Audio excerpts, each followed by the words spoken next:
Welcome to Kingdom Mentality. Thanks for joining me again. We're continuing in Romans chapter 12. We started at verse 1 and 2, and let's go to verse 3. I'll read. For I say, through the grace given unto me, to every man that is among you, not to think of himself more highly than he ought to think. We can stop right there for a second. So basically, don't think too highly of yourself. You know what I'm saying? Just be humble. And if anybody praises you for the things that you're doing, let them do that. But think soberly, according to as God has dealt to every man the measure of faith. Now we know we have to be sober. And about the measure of faith part, Jesus didn't have the spirit by measure.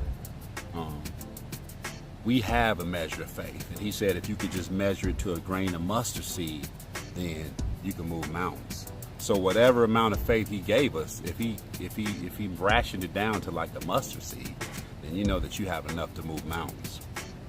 For as many as in verse 4, for as many we have many members, for as we have many members in one body, and all members have not the same office, so being many are one body in Christ, and every one members one of another, having then gifts differing according to the grace that is given to us, whether prophecy, let us prophesy according to the proportion of faith.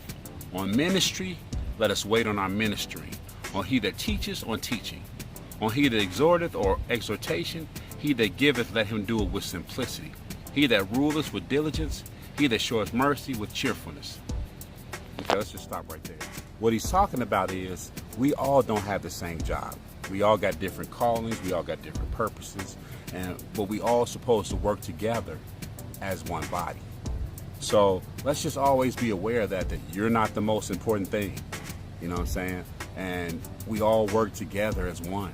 You know, so we all got to find our place, our purpose, and try to let God move us in what we need to be doing for each other, helping each other, not cutting each other off and thinking that we're better than other ministers or people that's in the kingdom, but just knowing that let's just do the best that we can do. Okay? Let love be without dissimulation. Abhor that which is evil. Cleave to that which is good. I mean, that's self-explanatory. You cleave to the good things. You don't want to hang on to any of the evil things. Be kind, affectionate one to another, and brotherly love and honor, preferring one another. So that actually goes back to like understanding your ministry.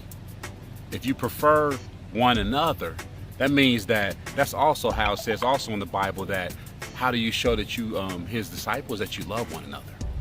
That's how you know. That's how he knows you're getting it, when you walk in his love, because you're including God in it, because God is love.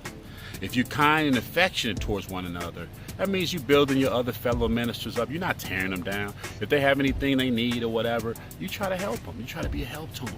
But don't just be a person that's in here criticizing everybody and you think that your ministry's the best and everybody has to listen to you. Let's just learn how to work together and build the body up.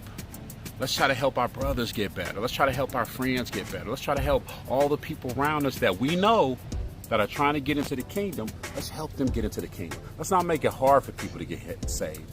Let's make it easy for people to get into the kingdom. But some of you people make it harder for people to come. And you need to just check yourself on that. Kingdom.